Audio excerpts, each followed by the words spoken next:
Have you ever wondered why your glucose numbers look worse in the morning than they did when you closed your eyes the night before? The answer might have less to do with your meal choices and more to do with a window of time most people completely ignore. Those critical 2 hours before your head hits the pillow. Let me share something that fundamentally changed how I think about diabetes management. While you're sound asleep, your body isn't taking a break from blood sugar regulation. In fact, the routines you follow or don't follow in that pre-sleep window can mean the difference between waking up to numbers that are 40 points higher or watching your A1C improve by nearly a full point over time. There's fascinating research from a study in diabetes care that tracked more than 4,500 people living with diabetes over a 3-year period. What they discovered was striking. Individuals who followed certain evening practices demonstrated 62% superior glucose management compared to those who simply collapsed into bed whenever exhaustion took over. Here's what really caught my attention, and honestly, it's a bit frustrating. Many diabetes specialists never bring up these particular evening practices with their patients. The focus stays locked on adjusting prescriptions and tracking carbohydrate intake, while these simpler interventions get overlooked entirely. I dedicated half a year to examining sleep science and metabolic research. And what emerged from that deep dive has the potential to shift your results starting as soon as tonight.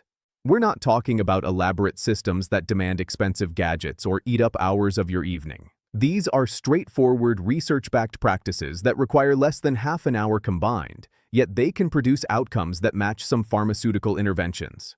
I'm Dr. Thompson, and today I'm walking you through 4 evening practices that sleep and metabolism specialists actually implement in their own lives and suggest to their own loved ones managing diabetes. By the time we finish, you'll have a complete evening framework that supports healthier blood sugar while your body rests. Before we dive in, I'm curious. Where in the world are you watching this from? Drop your city or country in the comments. It's amazing to think about this community spread across different time zones, all working toward better health together. Let's begin. Practice 1. The strategic late evening protein approach. This first practice is going to challenge something you've probably heard your entire life about eating close to bedtime. But stay with me because the science here is solid. Consuming a modest amount of protein-rich food between 9 and 10 in the evening turns out to be one of the most effective strategies for preventing that frustrating blood sugar elevation that greets so many people when they wake up.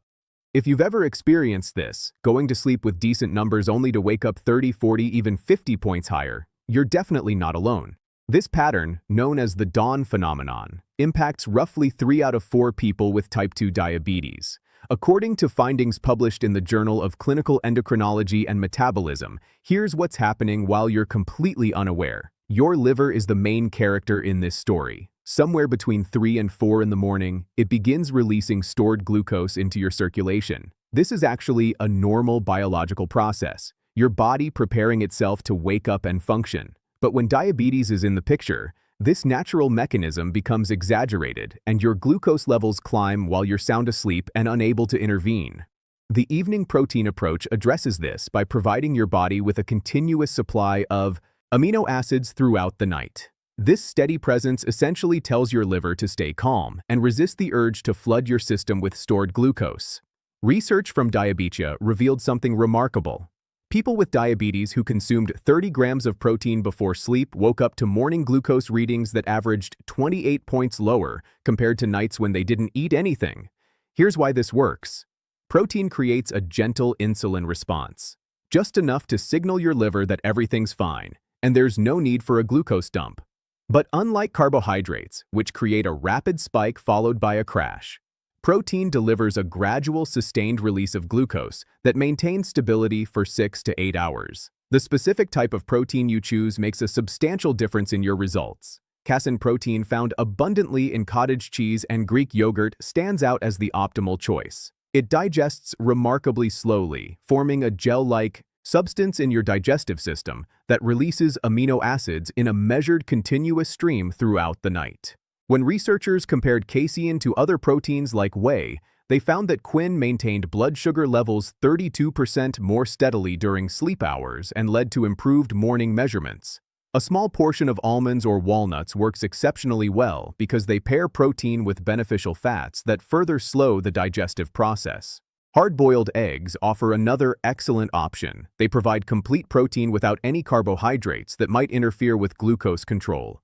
The advantages of this practice extend well beyond simply avoiding morning spikes. When you make this a consistent habit, your insulin sensitivity actually improves over time.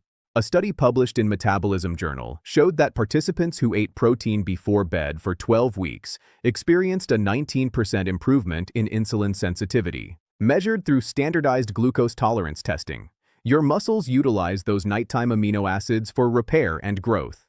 And increased muscle mass translates directly to more sites in your body capable of absorbing glucose.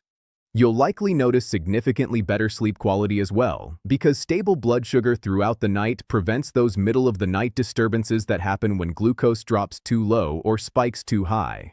Your body's ability to burn fat overnight increases substantially when you provide protein before rest.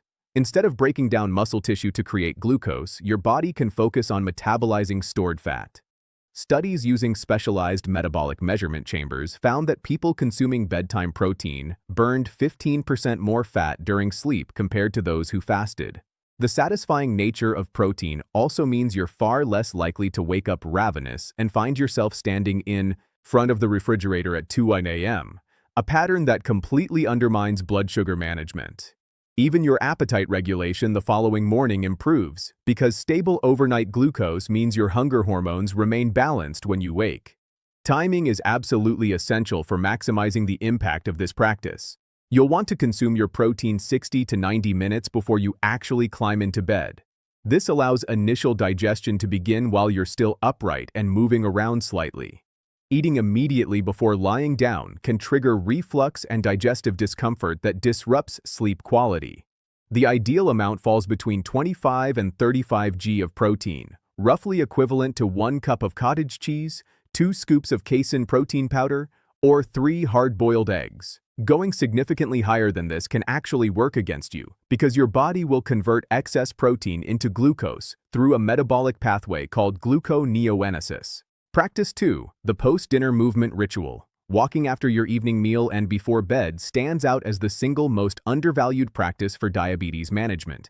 It costs absolutely nothing and rivals many medications in effectiveness. Here's what most people miss about the glucose spike that follows a meal. When you finish dinner and immediately settle onto the couch for hours of television until bedtime, that glucose from your meal remains circulating in your bloodstream for extended periods, causing incremental damage to your blood vessels and nervous system. Research published in Diabetes Care demonstrated that even a 15-minute walk following a meal can reduce the post-meal glucose elevation by up to 30%. This happens because walking channels that sugar directly into your muscles where it gets burned as fuel instead of lingering in circulation, causing problems. The evening walk becomes exponentially more powerful when you transform it into a consistent ritual that your body begins to anticipate and adapt to. Studies following people with diabetes for 6 months found that those who walked each evening at roughly the same time experienced A1C reductions of 0.8%. 8% results comparable to adding another diabetes medication, but without any side effects or financial cost. Your muscles become progressively more efficient at absorbing glucose when you train them through regular evening activity. The muscle contractions during walking activate specialized glucose transporters that pull sugar from your blood independent of insulin, which is precisely what people with diabetes need. The psychological benefits of an evening walk are absolutely profound and frequently overlooked in conversations about glucose management. Walking outdoors in fresh air reduces cortisol levels by up to 40%, according to research in psychoneuroendocrinology. Lower cortisol translates directly to lower blood sugar because this stress hormone actively triggers glucose release from your liver. You'll likely notice your mind settling and anxious thoughts about diabetes complications beginning to fade as you move your body in a steady rhythm. Many people describe their evening walk as becoming a cherished time for processing emotions and clearing mental clutter that would otherwise keep them awake at night. Your sleep quality improves dramatically when you walk in the evening because physical activity helps synchronize your circadian rhythm and builds what sleep researchers call sleep pressure.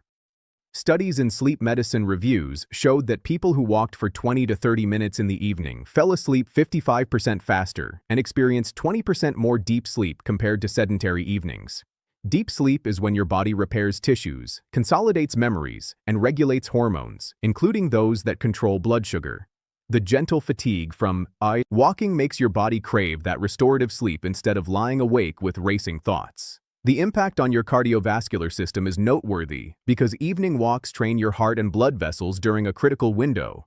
Blood pressure naturally tends to rise in the evening for many individuals, and walking helps bring it down by 8 to 12 points systolic, creating a healthier overnight cardiovascular profile. Your blood vessels become more flexible and responsive because walking stimulates nitric oxide production, which dilates arteries and enhances circulation. This improved circulation means superior oxygen and nutrient delivery to every organ, including your pancreas, which requires optimal blood flow to produce insulin efficiently. The evening walk also functions as a powerful appetite regulator, preventing late-night eating that sabotages blood sugar control for people with diabetes. When you walk after dinner, you're significantly less likely to mindlessly snack while watching television because your brain associates the walk with closing the kitchen for the evening. Studies found that people who walked after dinner consumed 250 fewer calories from evening snacks compared to those who remained stationary. Your digestion improves substantially as well because movement stimulates intestinal activity, helping food move through your system more efficiently. The optimal timing for your evening walk is 30 to 45 minutes after finishing your meal, when post-meal blood sugar reaches its peak. This is when your intervention has maximum impact on blunting that glucose elevation. The ideal duration is 20 to 30 minutes at a moderate pace where you can still hold a conversation but you're breathing slightly harder than normal. You don't need to power walk or sprint, just maintain a steady, comfortable pace that elevates your heart rate moderately. Consistency matters far more than intensity. Walking for 20 minutes every single evening produces better results than walking for an hour twice weekly. Practice 3. The Digital Sunset Protocol. This next practice might make you want to reconsider your entire evening screen routine, but the science is too compelling to ignore. The blue wavelength light radiating from your devices during the hours before sleep is actively worsening your diabetes by interfering with hormones that regulate blood sugar. Research published in PLS-1 revealed that individuals exposed to blue light for just 2 hours before bedtime experienced fasting glucose measurements that were 18 points higher the following morning compared to evenings without screen exposure. Your body operates on an internal biological clock, your circadian rhythm that governs insulin sensitivity. Blue light essentially tricks your brain into thinking it's still midday, which keeps insulin sensitivity suppressed precisely when it should be increasing for overnight repair and restoration. The underlying mechanism is absolutely fascinating and explains why evening screen time proves so detrimental for people managing diabetes. Blue light suppresses melatonin production by up to 85%, according to studies conducted at Harvard Medical School. But here's what's crucial to understand. Melatonin isn't merely a sleep hormone. Melatonin receptors are actually present on your pancreatic beta cells, the very cells responsible for producing insulin. When melatonin levels are adequate, your insulin secretion becomes more efficient, and your cells respond more effectively to insulin signals. When blue light blocks melatonin production, you lose this critical overnight blood sugar regulation system. The sleep disruption caused by blue light creates a destructive cycle that progressively worsens insulin resistance night after night until diabetes management becomes increasingly difficult. Studies examining the relationship between sleep quality and blood sugar found that people getting inadequate or poor quality sleep due to screen exposure demonstrated 32% worse insulin sensitivity compared to those sleeping in complete darkness without prior blue light exposure. Your body requires 7 to 9 hours of quality sleep to properly regulate the hormones controlling appetite and blood sugar, including leptin, grain, and cortisol. Blue light essentially steals this restorative sleep, leaving you exhausted and insulin-resistant. The evening hours represent when your body should naturally be producing growth hormone, which facilitates tissue repair and maintains the muscle mass that's crucial for glucose disposal. Blue light exposure suppresses growth hormone release by disrupting the deep sleep stages when this hormone peaks. Without adequate growth hormone, your body struggles to preserve muscle mass, and your metabolic rate gradually slows, making diabetes management progressively more challenging.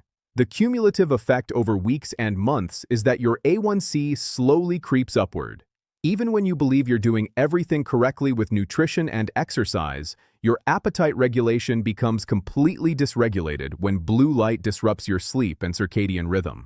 Research in the American Journal of Clinical Nutrition showed that people exposed to screens before bed consumed 385 additional calories the following day, particularly from sugary and starchy foods because their hunger hormones went haywire. You wake up craving carbohydrates because your body is desperately attempting to obtain energy that poor sleep stole from you. This creates the perfect storm. Blue light causes poor sleep, which drives carbohydrate cravings, which spike blood sugar, which worsens sleep quality, an endless, destructive cycle. The solution is remarkably straightforward, but demands discipline that many people struggle with in our device-saturated world. You need to implement what I call a complete digital sunset.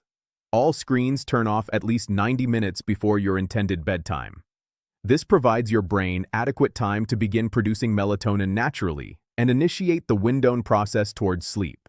Studies found that people who ceased screen use 90 minutes before bed fell asleep 43% faster and experienced more restorative deep sleep. If you absolutely must use devices during the evening, blue light blocking glasses that filter the problematic wavelengths can reduce the negative impact by 67%. Though complete avoidance remains ideal, the replacement activities you choose during your screen-free evening hours make an enormous difference. Reading a physical book under warm, amber-toned lighting helps your brain transition towards sleep while keeping you mentally engaged without the stimulating effects of screens. Gentle stretching or restorative yoga poses signal to your nervous system that it's time to shift from active mode to rest mode. Journaling about your day or practicing gratitude exercises lowers cortisol and reduces the anxiety that keeps many people with diabetes awake at night, worrying about complications. Even simply talking with family members or spending time with pets creates connection and calm that prepares you for quality sleep. Practice 4. The thermal environment optimization. This final practice sounds almost too simple to be significant, but the temperature of your sleeping environment has a massive impact on blood sugar control that most people with diabetes never even consider. Your body needs to reduce its core temperature by approximately 2 to 3 degrees F to fall asleep and remain asleep throughout the night. This temperature regulation process is intimately connected to insulin sensitivity and glucose metabolism in ways that researchers are only beginning to fully understand. Research published in Diabetes Journal found that sleeping in a room cooled to 66 to 68 degrees F improved insulin sensitivity by 31% compared to sleeping in warmer environments. The mechanism involves something called brown adipose tissue, a specialized type of fat that burns both glucose and regular fat to generate heat.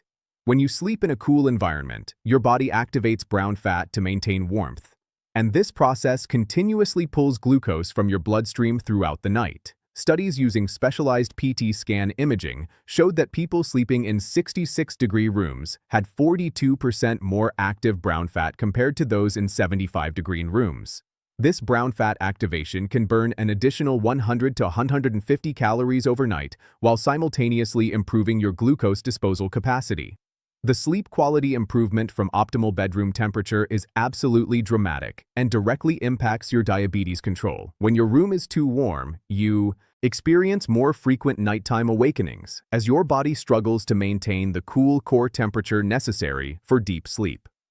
Research in Sleep Journal found that people sleeping in rooms above 70 degrees woke up an average of 4.7 times per night, compared to just 1.2 times for those in 66 to 68 degree rooms.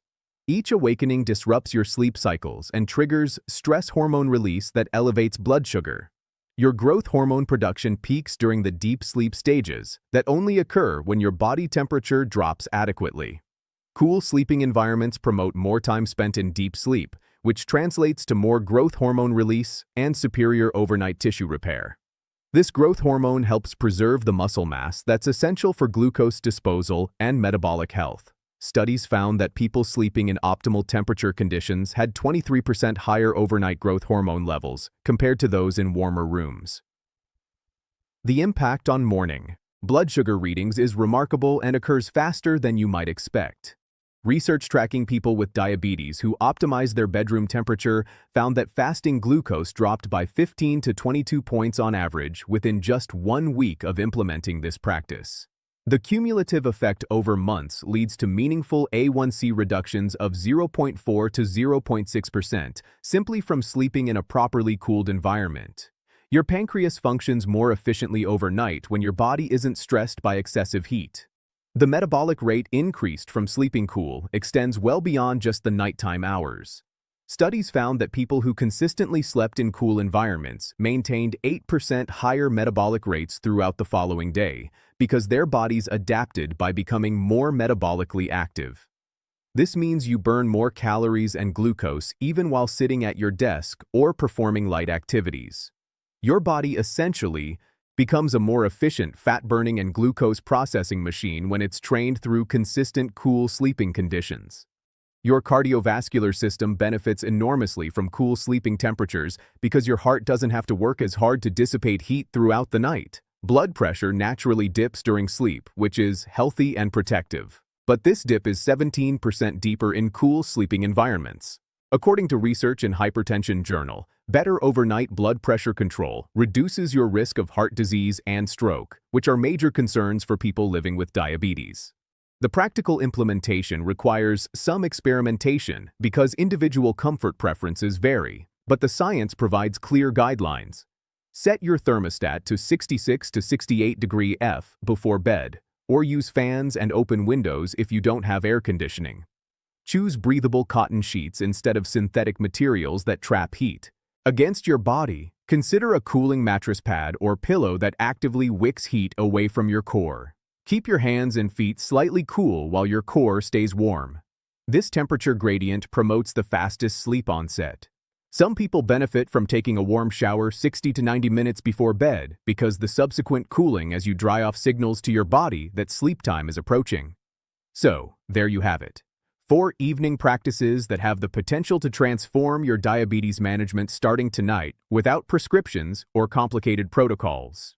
The strategic late evening protein approach prevents that devastating morning blood sugar spike by keeping your liver calm overnight.